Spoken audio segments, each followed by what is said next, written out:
Greetings, everyone, and thank you for being part of today's webinar. I'm Deepti Hemwani. I'm Head of Products here at Dasera, and I'll be guiding you through our inaugural and the first session of Data Security Creative Council webinar. To give everyone a quick background on the community we have here at Dasera, this is an external community, Data Security Creative Council, and it's meant to be a collaborative and dedicated effort from us and our peers to essentially drive that data security and advance that field in data security through collective expertise, guidance, creativity, and innovation. We're all excited to have this first session lined up for you today. And before we dive in, just a few housekeeping items to ensure you make most out of their participation at this event. So what we'll be doing over the next 60 minutes is giving you some insider tips through our members here, Swathi and Jim, and I'll be giving an intro really quickly.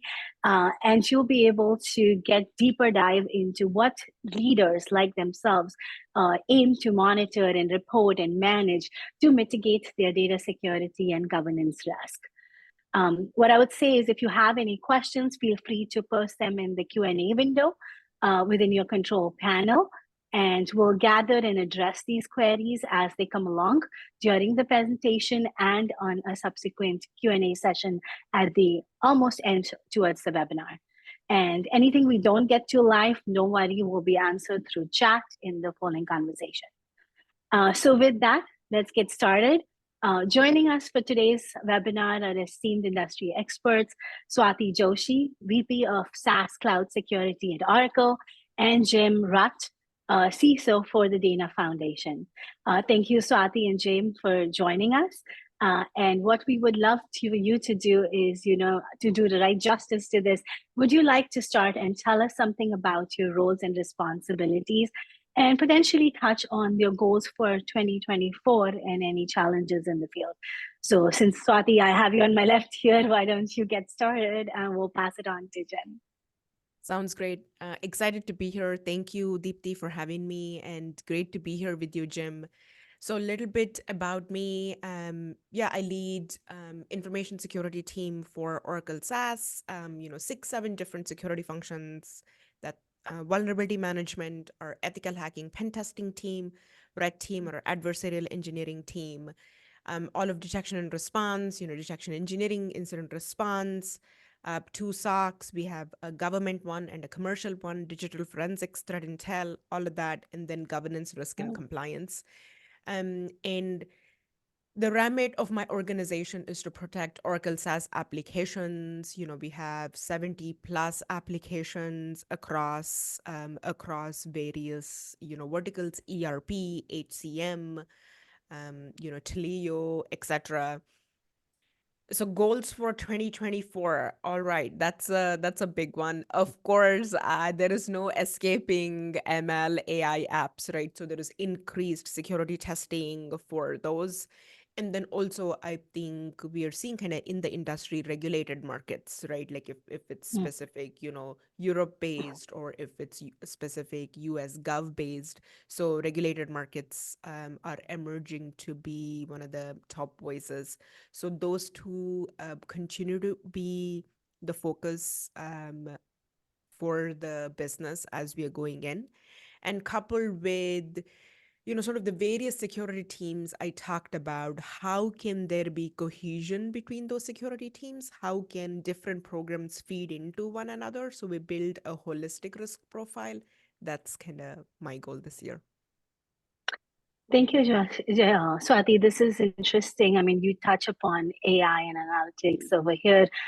Let's hear from Jim, and then we'll get back to some of the sessions we have here. Sure. Thank you, Swathi and Deepti. Pleasure to be on this panel with you. So I am the CIO and CISO of the Dana Foundation, New York City. We're an endowment-based foundation that funds grants, up until about 3 years ago, strictly neuroscience and neuroimmunology. Now we are moving into neuroethics and AI ethics funding and research, very topical and relevant for today's conversation, as well as some of the operational goals that we have, which are essentially, now that we've done our complete digital transformation over the course of past 10 years.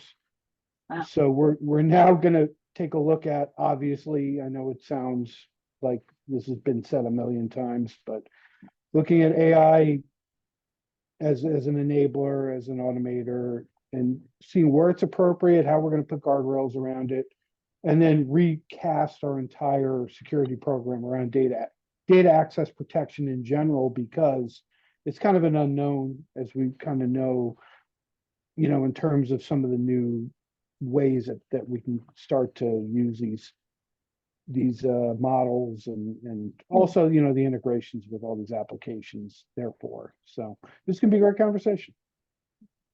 Awesome. Great, Jim. I think you guys are going to be super busy in 2024 here, Indeed. but yeah. I mean, you guys both touched upon this, so let's double click on the challenges here before we jump to, probably solutions or how you're thinking about it. But kind of, the revolution of AI, right? And along with that comes the scale and the performance that we need to keep to measure security, to make sure we're secure. Now, as technology evolves, I mean, so I assume will be the threats in and touching on data assets. So I'd be really interested in knowing what your perspective is on some of the top challenges you anticipate facing, in this regard, in maybe AI or analytics, or, in overall general protecting the data that you have in your environment. So, Jim, since Swathi went first, you want to take that? Sure. There's two main considerations that I'm concerned about when it comes to AI. One is the Wild West nature of all the models that are coming out to the market, both open source, commercial, and otherwise.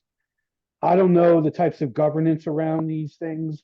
I don't necessarily understand all the intricacies on where data is going, the types of data that's being limited or used or dispersed to other models, whether it be like a RAG implementation or otherwise. Mm-hmm. There's a lot of points that are not so concerning when you're talking before the advent of AI, or the advent of modern AI, because it's been around so long. Yeah. But when you have a specific API and you're moving it between endpoints, and you've got endpoints that and you trust, it's a little more different than throwing something into a machine learning model, which can then be spun into another machine learning model, which can then be extracted by retrieval augmented generation. You don't know where that data is going eventually. You have no way to track it. It's very, very scary. So this is one of the things that we have to start talking about. The second thing is obviously the nascent state of the market for guardrails for generative and like chatbots and all that type of AI. I've been looking through them, and I don't have a total comfort level with everything that's out there, and how are you going to start stacking controls in a specific security program, making sure that you don't have significant gap overlays or shortcomings for that matter. Right. It's still too early to tell based on what we're seeing. So yeah, I hear you. I mean, it's generally been the case where we've learned, like, access is what will drive who has access to kind of the AI and the models and the actual source data forward. But I hear you, it's kind of the wild west. Swathi, any thoughts or any additions you would like to add to that? Yeah, I think some of the basic building blocks of the security program that we've been doing, let be AppSec or defense operations or identity. And some of that, again, translate really well into sort of the ML AI based technologies, right? These are kind of not new things, but the same things that we've been doing for other areas can be kind of applied. For example, what's the effects of ML apps on internal operations and processes, right? The necessity for any of third party security, because we are, to Jim's point, we are going to rely on some of the other third parties for, say, basic modeling or basic level of information that we need to make this successful. And then, of course, there are some legal and regulatory risks that are associated with it. So we kind of know that. Then, data leak risks is something that has been highlighted. I think along with that, I think input, injection based attacks are also that's very common and for which we can test against. So I think those would be kind of in my mind some of the areas we can apply from other areas of security into this and some new ones to consider. I like that both of you kind of touch between the highlight or the risk that is involved in exposing the data to the LLM models or the third party application. Um, sometimes I've heard people talk about risk, and sometimes I've heard people talk about posture. I want to maintain a better data security posture, but then it all arises from a balance of risk versus, what kind of risk you have in the environment and the posture. So do you guys see an impact? Like, what's the balance that you guys have to deal with on assessing like immediate risk versus maintaining a robust security posture? Is that something that you guys think about, and how do you prioritize that? Well, you prioritize it by the data classification if you're actually doing classification very well, which, it's a challenge. We do the best we can, but this move towards large and small language models, for that matter, is going to amplify the problem in my mind like 100-fold. Because you don't know how many times this data is either going to be spun or the proper area is redacted, or you got to figure out what the true classification is. It's nothing different than what we've been challenged with for the past 20-25 years when it comes to that. The other area is data quality and then data integrity, right? It's the same things I think that we've been struggling with, even in a structured, classical, unstructured and structured environment. But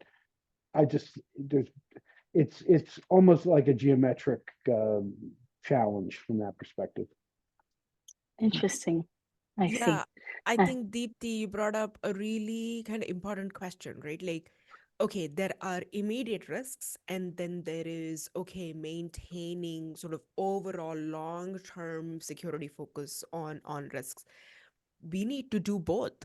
And I think we often unfortunately we have to do that dance, right? Like, let's just consider the risk program. Yeah, you're focused on tactical risks, and then you're also focused on strategic risks. Let's consider detection and response, right? Like, you got to focus on how to reduce risk scenarios for long term.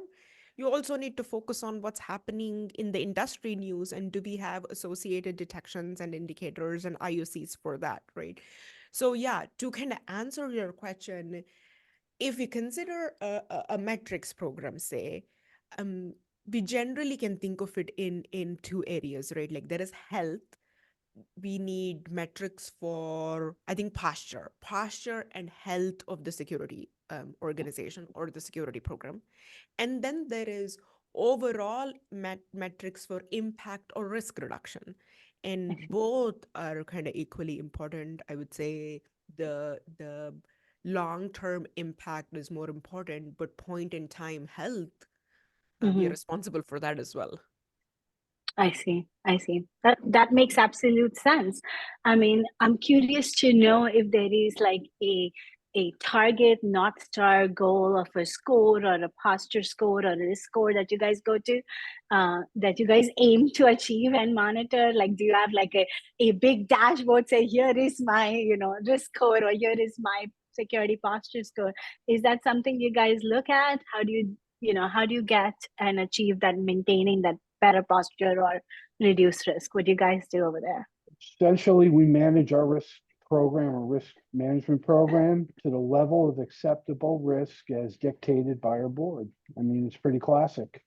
Now, educating them on what that should be from a technical perspective, whether we're using technical controls or other types of mitigating or compensating controls, is another story, but at least you can guide them towards understanding what's going to be acceptable in every area.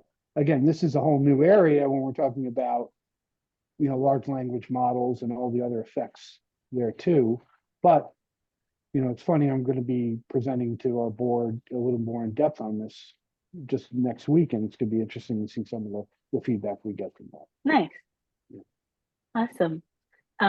How about you, Swati? Do you generally have to aim like, okay, present to a board and here is my posture score and how do I get to it kind of a story? Yeah. No, for sure, right? Like metrics and monitoring is part of it.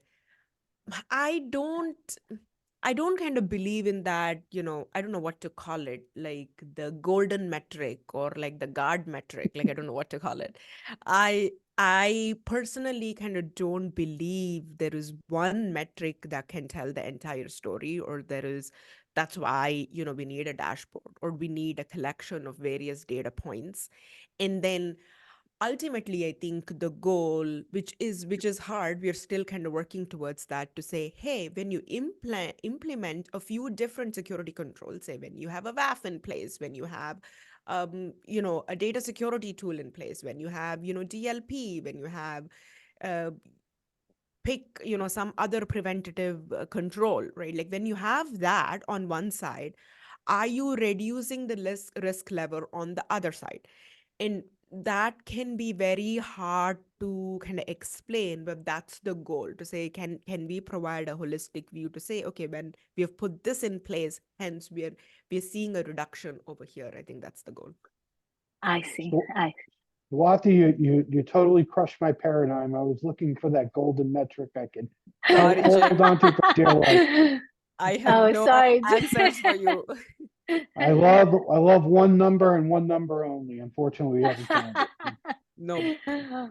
Yeah, yeah. Mhm. So what I'm hearing common theme across both of you is essentially customization is the key, because you're not going to take the non number from, one product, one tool, say, okay, this is for my DLP, this is my score for DLP, but here it is for WAF, and this is the score for WAF, or here is for, now introducing applications and AppSec, and here you go. So essentially, I mean, at the end of the day, it looks like you guys have to do work to collect all this from a custom standpoint, build a dashboard or a view that you can present to your board and stakeholders. So can you share some instances where customization dashboards like that have proven vital to you, providing the board what they need from an organization's perspective? Yeah, I mean, well, vitally, in terms of overall risk, I take a classical quantitative and qualitative risk management, philosophy or posture, whatever. Try to keep it simple. I don't want to get too involved in some of the more advanced models like Octave or FAIR. I found that the more esoteric and complex numbers that you try to throw out there, the less credibility you tend to impute from these discussions, because then you can really get down into a rabbit hole. I think you keep it very simple.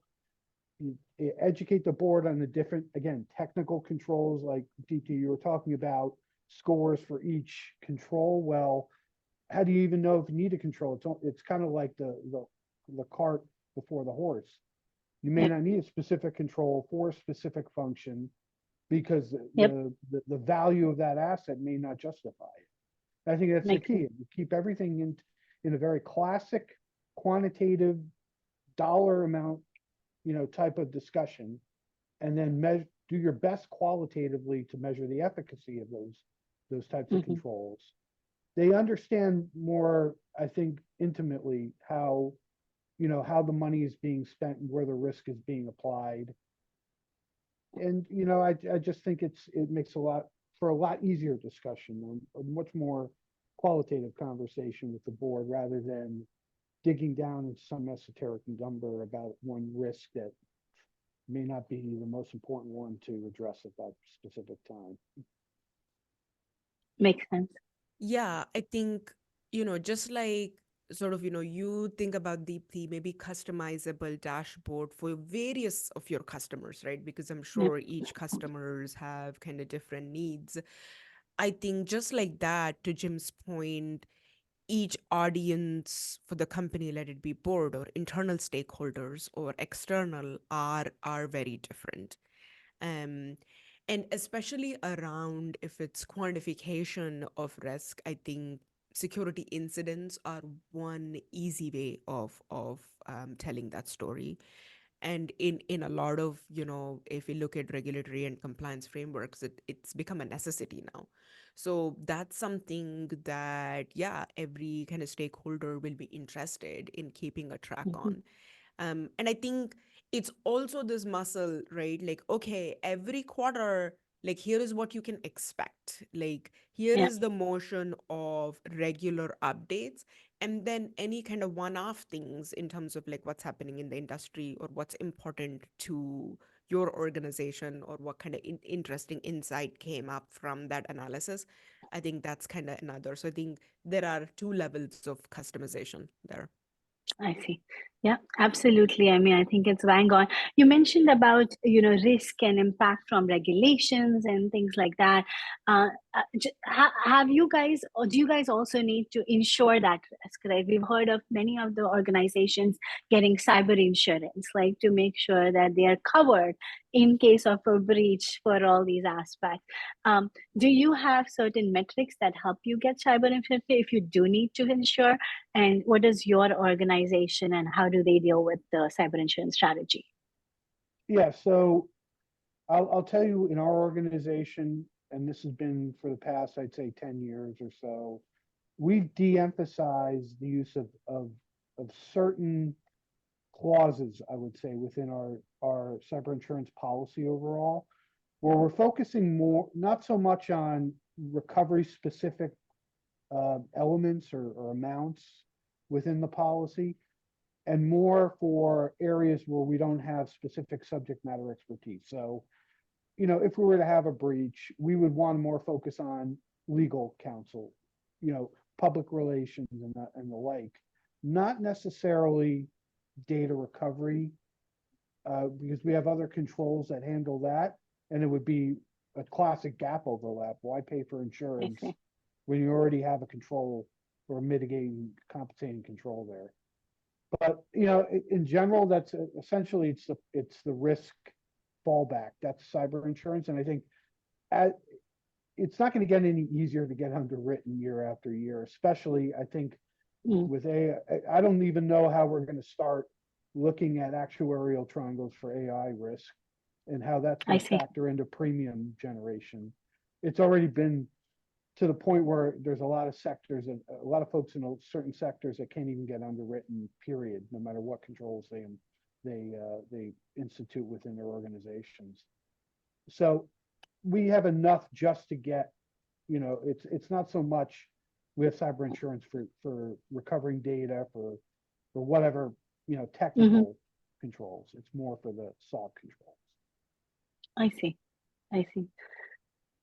The one aspect we hear about from the space is, oh, you need cyber insurance to secure the number of, to insure against the number of sensitive records that you have in your environment, right?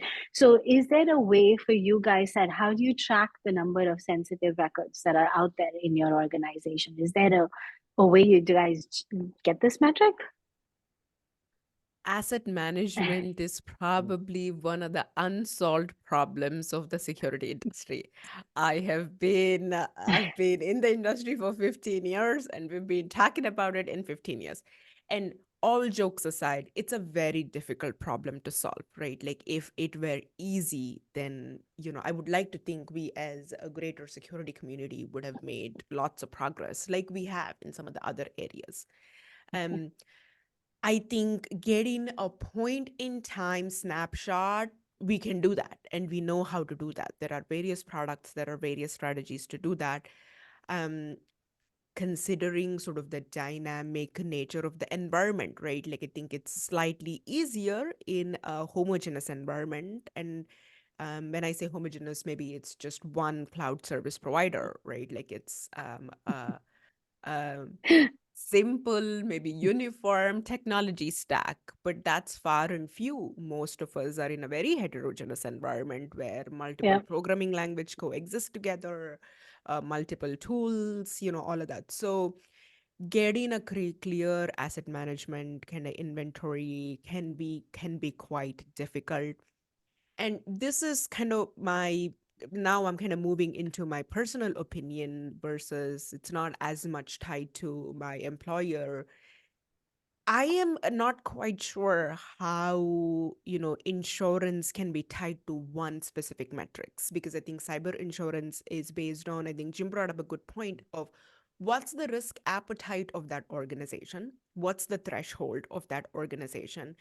And how does insurance nullify some of the other risk areas that we want it to Mhm. kind of affect, right? Like I'm not quite sure, but I do think it's one lever that you can use. And we've also seen quite difficult incidents where the attackers have um, accessed or gotten into, it's like a stepping stone attack, right? Like they have attacked the insurance provider, gotten the list of I see. high insurance premium paying companies, and then gone after those, which is Yeah. quite kind of concerning. Yeah. Yeah, yeah, no, For sure. absolutely. I love that you brought up the term, Swati, asset management.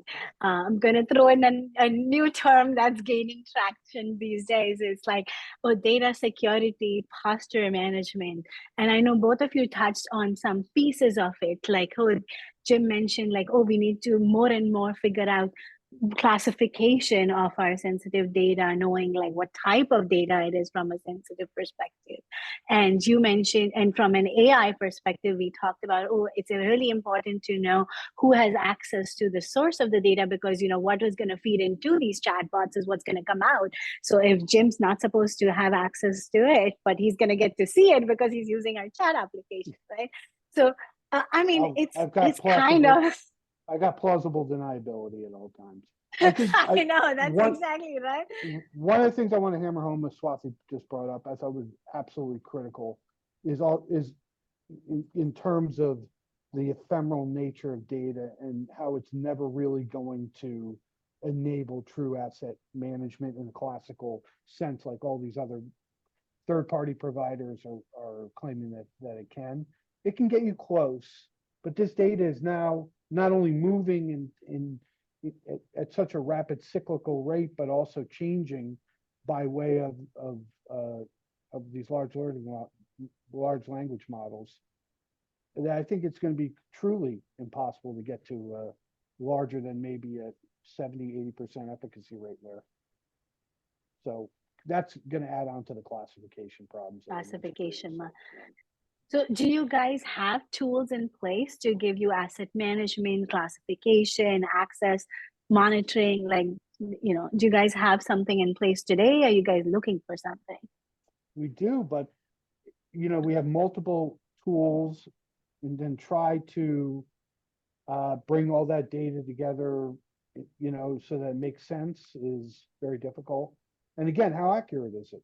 How many cycles are you willing to expend to make sure that the data is accurate? I mean, a simple audit for regulatory or otherwise isn't going to help out there. So you can't use that as a lever. You can use other methods, obviously, that are out there, like pen tests and the like, but it's not going to help. It's just Right. too much data exploding, and then the nature of how that data is being processed, making very, very difficult. Totally makes sense. Makes sense. I've been asking a lot of questions, but we do have some questions on our Q&A channel. So I'd love for you two guys to pick this. So let me read out one of them here. I think you touched upon this, guys, but what specific security protocols and measures are you putting in place to mitigate risk and vulnerabilities associated with the AI applications that your companies are building? And this is from one of our audience questions. Anyone would love to take that? Yeah, can I take. think, a couple of Yeah. things. There is, I think Jim already mentioned pen testing, right? Having a good, solid application security testing framework is just the norm now. It absolutely needs to be done. So looking for, input derivation, any kind of prompt injection type attacks. So having the tools in place to perform a pen test and figuring that out early on. Then of course on the infrastructure level, if there is any kind of scanners that you can utilize, of course on the on the actual code side, there is SAST and DAST and others who have been incorporating that as well. This interestingly, there are two themes kind of I'm seeing, right? Like this is security for the AI and ML applications, and then using AI ML for security itself. There are ML AI based vulnerability scanners, and there is, a lot of the feature development that's associated with the AI. So I think both ways there is, as a security team, we need to look at how can ML help us do our jobs better, and then kind of look outwards towards the business and say, okay, what type of testing can we do so we can kind of enable the rest of the audience for our company. That's a great point. I think we're finally going to find out who's truly using AI and who's using just pattern matching technology. It's using the tool to scan against an AI enabled tool to scan against our AI models and see what's truly AI. And we'd be able to get through the marketing stuff. Absolutely, absolutely. It's the buzzword for today. Yeah, I think Swathi nailed that one. I think the other thing is I worry about the classic vulnerability scan. I mean, at least the last two generations, shall we call them, vulnerability scanners.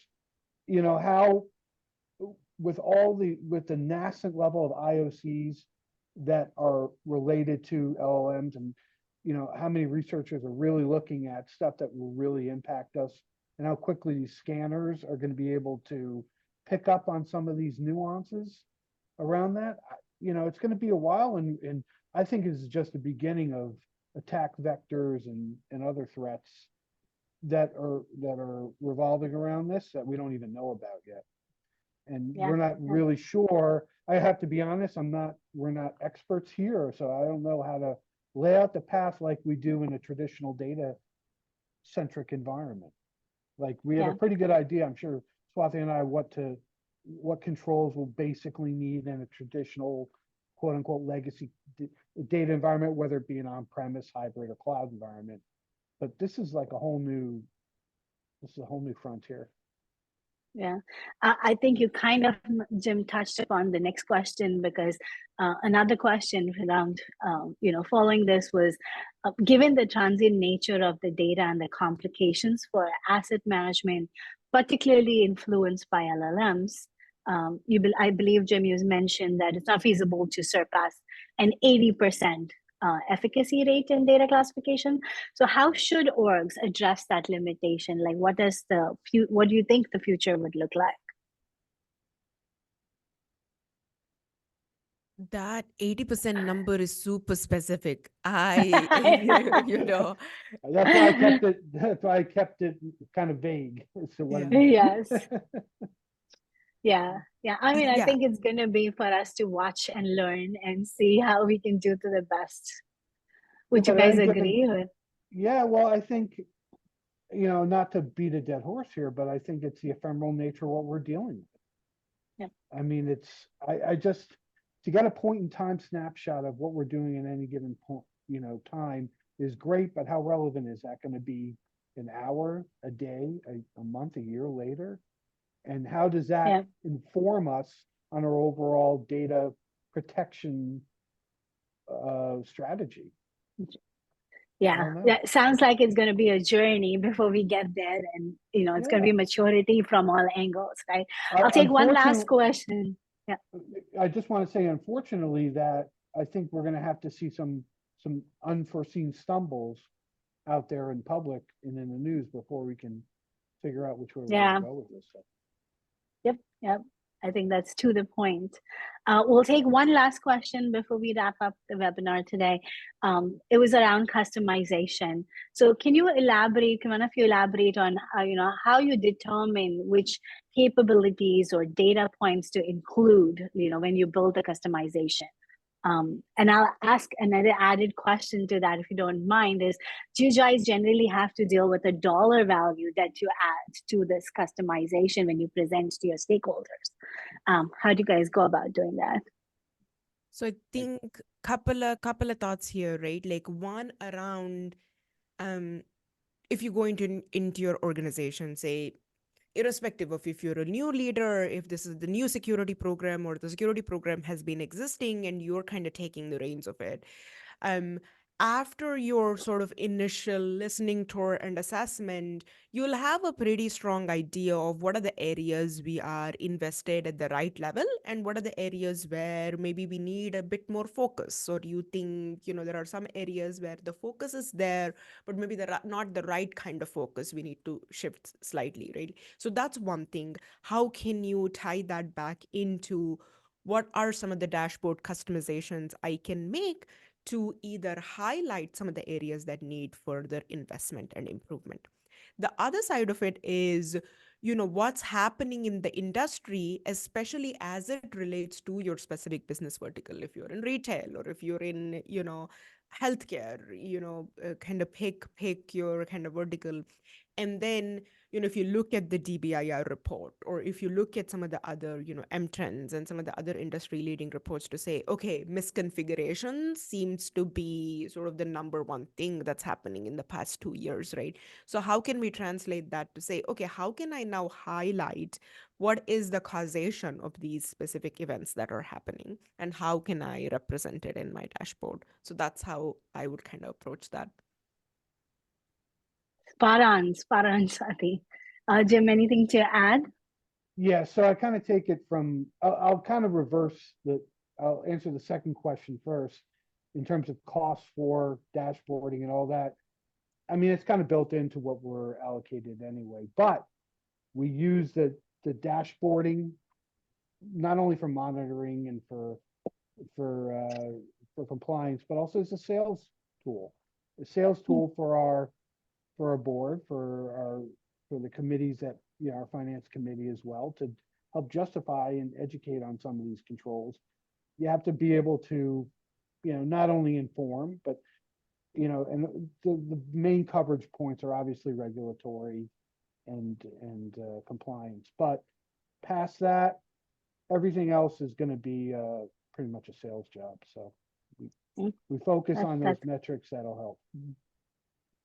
Awesome. Thanks, guys. This has been a super great, insightful session. And I'd like to thank you guys for being here and our audience. And we appreciate you a lot for joining our session. So just to conclude, there was a lot of insightful discussions today. We shed some light on the evolving landscape of data security and governance in the context of AI, data analytics, data everywhere, essentially, right? We talked about and explored some challenges that organizations such as yours are facing or anticipate to face in the realm of these, highlighting, what is the data good security posture look like? How do we manage and balance addressing those immediate risks across the overall security posture?